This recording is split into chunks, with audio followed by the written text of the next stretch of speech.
can't argue that there are no objective scientific token definitions of beauty. The very standard for judging aesthetic beauty is more subjective rather than objective.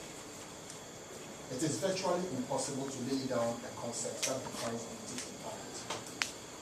The closest people can get in setting the baseline for beauty is where a group of people determine standards for interpretation of beauty. However, this collective effort varies greatly across cultures and civilizations. Based on the premise that there are no scientific standards for defining beauty, the world of art may mark out something as exemplary only as a mere idea which other individual artists can perceive and reproduce according to their own consciousness. According to that, a model or archetype can be seen as an idea, whereas an ideal of beauty means the representation of an individual's inner perception and portrayal of the ideal. Therefore, a good idea is based on the desire to find the idea and not to create a prototype from which a lot of the same item can be reproduced. This philosophy draws a dichotomy between art and science. Whereas science often seeks to provide a model from which many units can be reproduced efficiently and effectively at the lowest cost, the art archetype gives an idea of beauty based on which other artists can communicate their deeper thoughts and emotions. There is a question about whether the definition of an ideal in art is based on popular preference or some empirical facts. It is apparent that what is ideal is fixed and based on some objective or finality. Thus, it is not solely a subjective thing. It is a definition of a normal idea of what presents aesthetic beauty. Additionally, there is a generally accepted ideal of beauty. This is defined by a group of people based on their subjective judgments. This subjective definition is based on the fact that the ideal work of art awakens an inner consciousness in the people of the group in question. The underlying factors that influence this situation include the generally accepted values, morals, and norms in the culture of the people in question. Thus, in linking the two ideas of normal art and popular idea, it can be noted that artworks that provoke absolute aesthetic pleasure in a given society have elements of both factors. First, it must conform to the standards accepted by the authorities of art in the jurisdiction. Secondly, it must be acceptable to the larger society as a whole. In other words, it must contain features that most people accept as beautiful. It must also be added that the definition of an ideal work of art varies across cultures and races because the definition of beauty varies across cultural and racial lines. The normal idea becomes ideal if it contains moral expressions that are universally positive and not merely academically correct. This can be done through a clever blend of pure ideas of reason and great cognitive and imaginative abilities.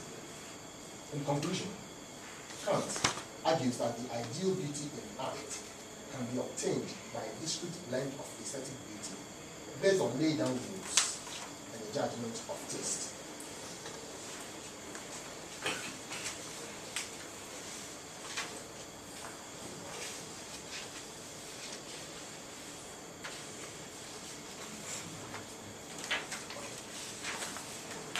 If you followed me carefully, I'm sure the text before us talks about beauty, but my first question will be, what will be our understanding of beauty in itself? I think beauty is the quality present in a thing or a person that gives intense satisfaction to the mind. Depending on the way you see it or depending on how you see it, I see that to be beautiful because of the things. You might see that to be beautiful because of the things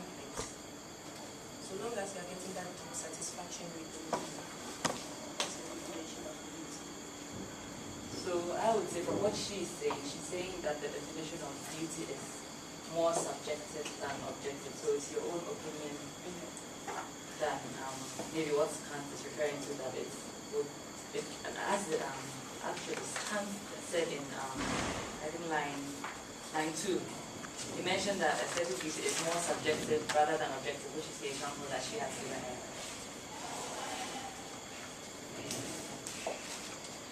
To add to what you said, I think beauty is both subjective and objective, because if you don't have pleasure in seeing the thing, you cannot like it.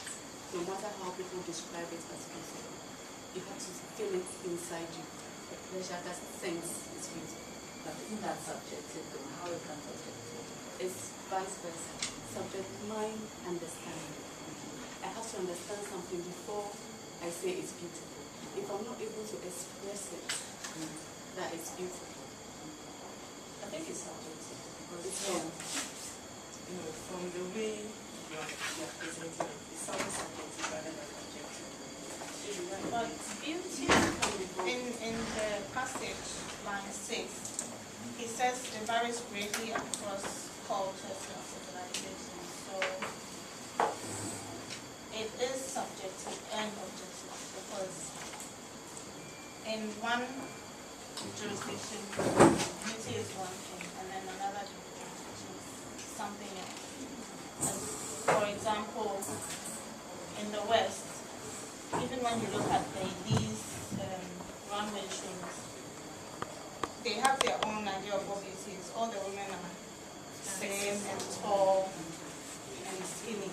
But in Ghana, I think we see beauty as something else. The woman has to be voluptuous, and that is what we see beauty as. So it's subjective and it's objective, because there are laid down, rules of what beauty should be in every part of the world, and at the same time, beauty lies in the eyes of the beholder. So I can say something is beautiful and you know find it. And referring also to the same line 6, saying that it varies greatly across cultures. I think it becomes objective when a group of people agree that, okay, this is a nice bottle of water. Maybe a group of people came together and said, this bottle is nice, let's have it, right? So, if let's say the 5 of us are on the board to design this bottle, right? And then each of us has our own individual subjective opinions on the beauty of the bottle. And then we all come together and maybe 4 out of 5 of us decide that the bottle is nice, it's beautiful. So it becomes objective for everyone else to kind of argue about the beauty of the bottle. So that's when it becomes subjective. And then it's subjective, it's like subjective comes collectively and it becomes objective. Am I making sense? Yeah. Okay. Well, you landed on a point that takes me to my next question, because I was going to ask. I heard subjective, objective. What do you consider to be subjective? I think when something is subjective, it depends on me how I see the thing. When the person of individual. Yes. So it's your own opinion, it's your own, the way you, yeah. Objective is a general perception. What we see, what we all see. Like she said, as I said, in Africa, we want to see the woman curvy and all. Okay, that's a general perception of Africans. That's how we see beauty in a woman. Meanwhile, in Western cultures,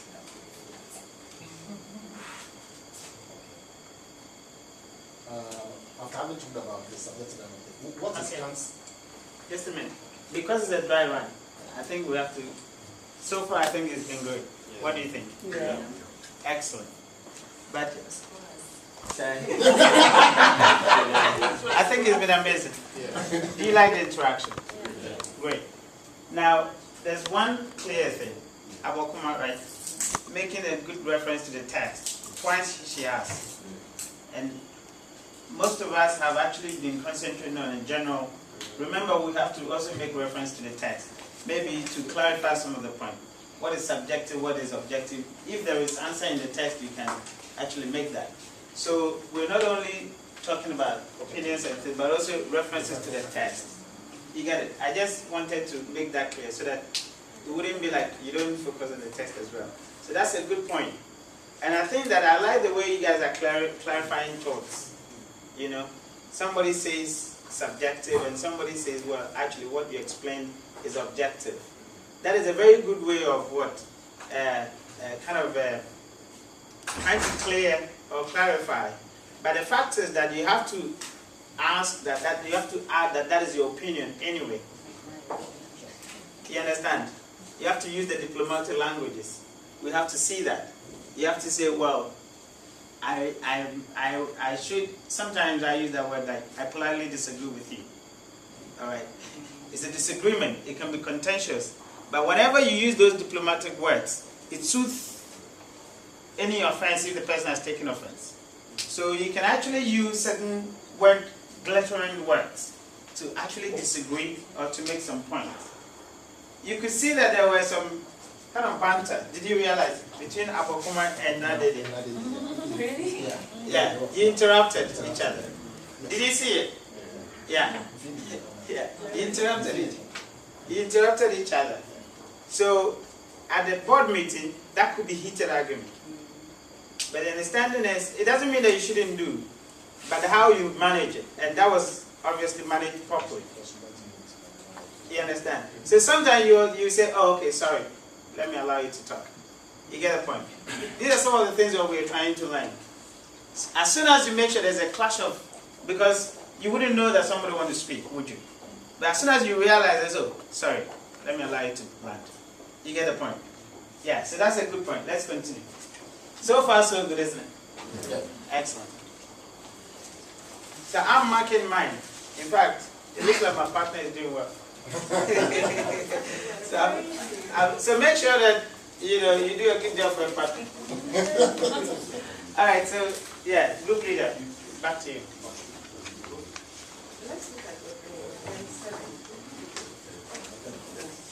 Yeah, you can go on. Yeah, you can go on. Yeah. Now you go. Yeah, you can go on. Yeah. Stated that based on the premise that there are no scientific standards in defining beauty, the world of art may mark out something as exemplary only as a mere idea which other individual artists can perceive and reproduce according to their own consciousness. Okay. We look at the subjectivity and the objectivity of beauty. The fact that the African culture or an African considers a curvy woman as a beautiful woman doesn't mean that is, I mean, there are clear-cut description of beautiful women,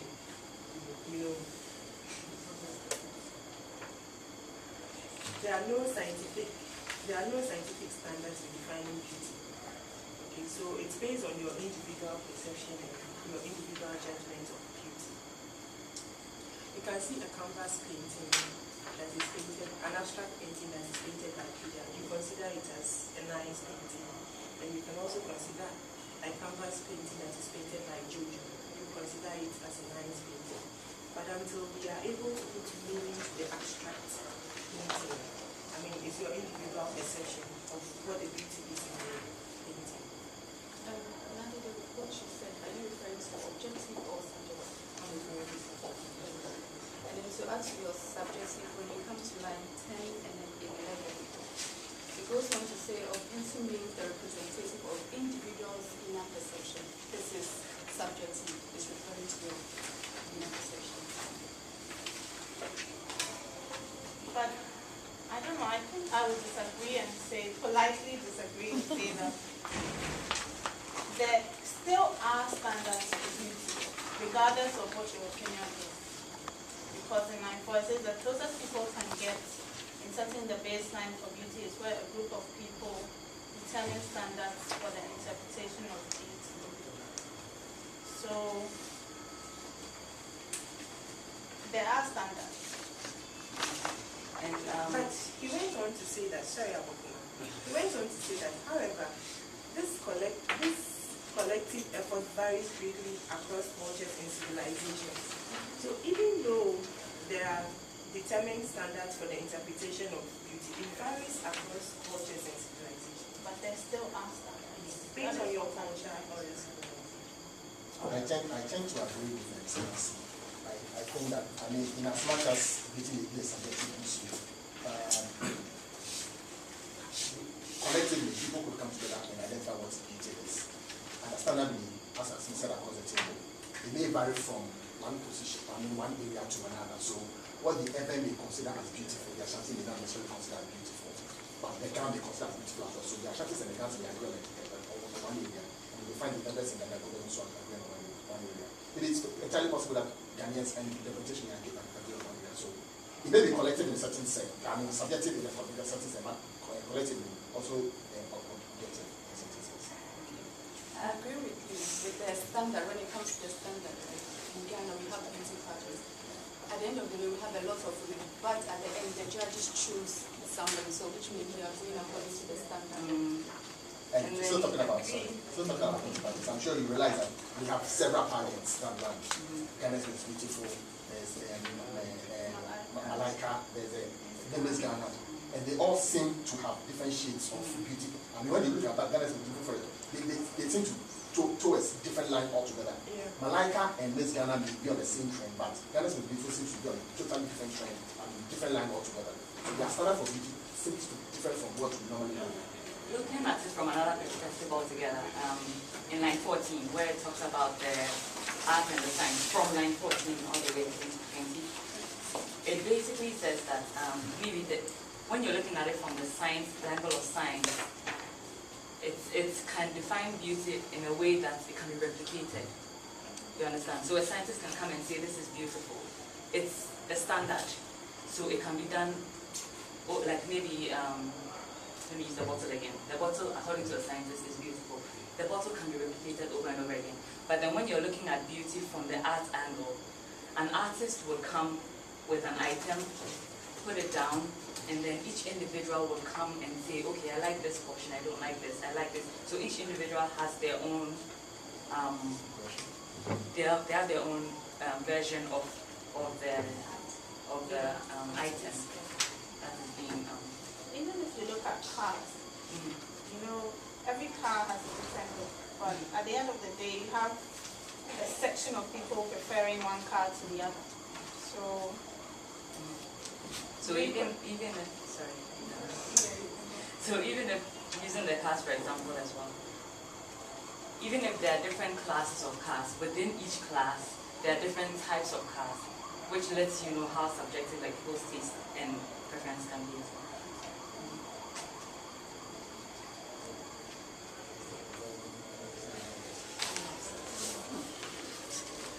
Nobody wants to jump into the hot seat for me.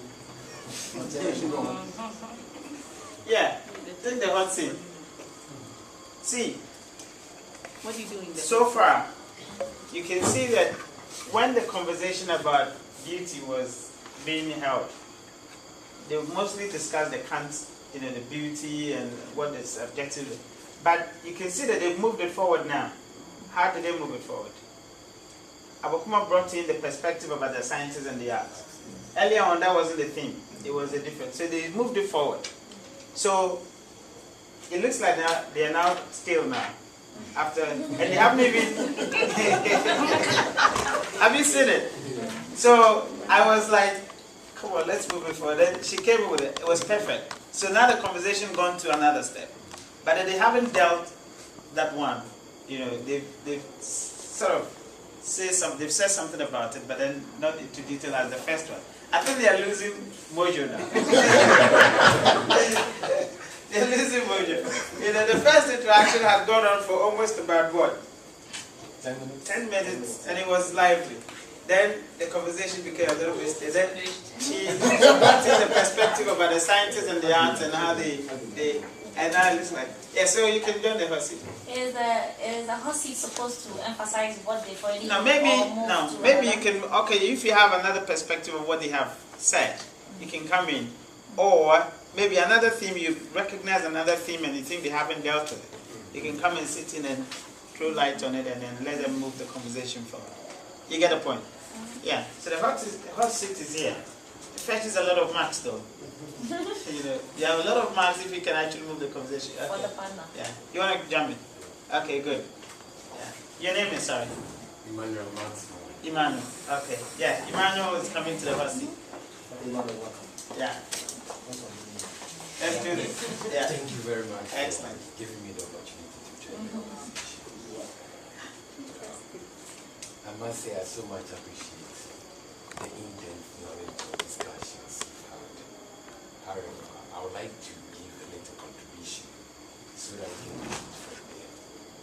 If you look at 26, we have factors that influence this definition include the general accepted values, morals, and norms in a country.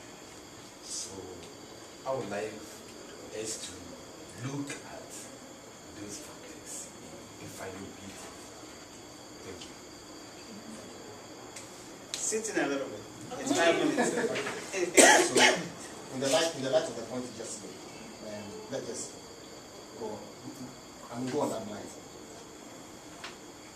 What are the factors? What general factors would underline beauty in terms of morals and norms?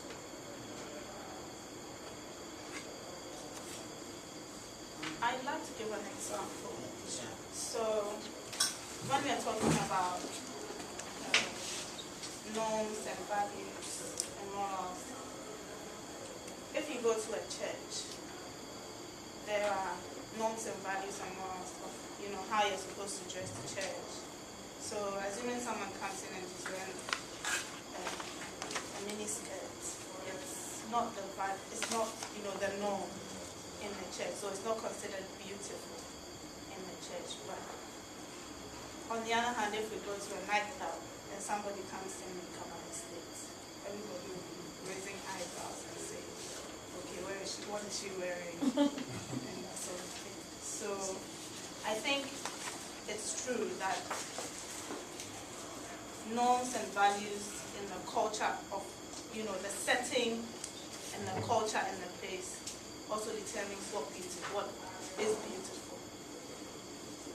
Another example that I can give is in the, I'm not sure what exactly it is, the people, you know how they dress the Kroger people, they dress the ladies in the beads and then they're exposed and all of that. In their culture, it's a beautiful ceremony, it's a beautiful thing for the ladies to dress like that and showcase their beauty to the people in the town. But if you take that same lady dressed like that and you put her in Europe, they will probably even call the cops on you saying it's nudity or something like that. So that's a typical example of, that's a good example of what beauty is in terms of culture difference. Yeah, I was still supporting what Elati said, looking at my experience. It says it must be, the norms and values must be acceptable to the larger society as a whole. If you dress to the nightclub in Kabbalah suit, of course it's not accepted. And if you go to the church in hot pants, it's also not accepted. So you have to be sure that whatever you are doing or whatever you are presenting yourself, it should be acceptable to the larger society. And stressing, and like 31 again, stressing on the larger society as a whole. It could be a norm for the church to not allow miniskirts, right? But then it doesn't mean that 100% of everyone in the church does not accept miniskirts. It's the majority of the people in the church will not accept it. It doesn't mean everyone doesn't accept it. So it's not like 100% that everyone has to agree that this is beautiful, which would make it a norm. It's the fact that a majority of the people in the society agree to it. So with the example that I gave about the people, it's not everybody who will be in their society that agrees that it's normal or it's beautiful. But then that doesn't make it not normal in that particular culture. And in looking at the values, morals, and norms, can't it also go to the instance of the language, how one is able to communicate with people? So that when one is found using vulgar language, it doesn't matter the features you have. Morally, it's unacceptable in most societies. So could that also be a standard that we could look at beauty? In addition to that, within every society, there are rules and regulations that governs people within a group of people. So we judge people's attitude or beauty or moral life by the way they conform to these rules and regulations that govern us. Example, if you come to Africa, it doesn't matter how beautiful you are or handsome you are, whichever way you define it. But if you are found being a lesbian or a homosexual, the general perception about you ill-define your beauty. Maybe you move from this set to Europe where it is acceptable. So within their confinement of their rules and laws, it's acceptable. So beauty can also be looked not only at the physical features, but the character of one within a given or you. So are you saying that you can judge a person's beauty by the kind of language that they use? Is that exactly? Like we are maybe within the Ghanaian settings, is it the Achins or whatever, you know, most people love that very culture, and it is referred to often. Even when we have to really rebuke somebody, they politely do. But is that still acceptable? I mean, you're just not insulting me, but you're doing it politely. That doesn't make, either way, it's a negative. It doesn't make it positive. It could be positive or negative. Example, Sorry. you try to be stupid, okay? And perhaps I want to tell you not to be stupid. Not to be stupid is a caution word. It's not an insult.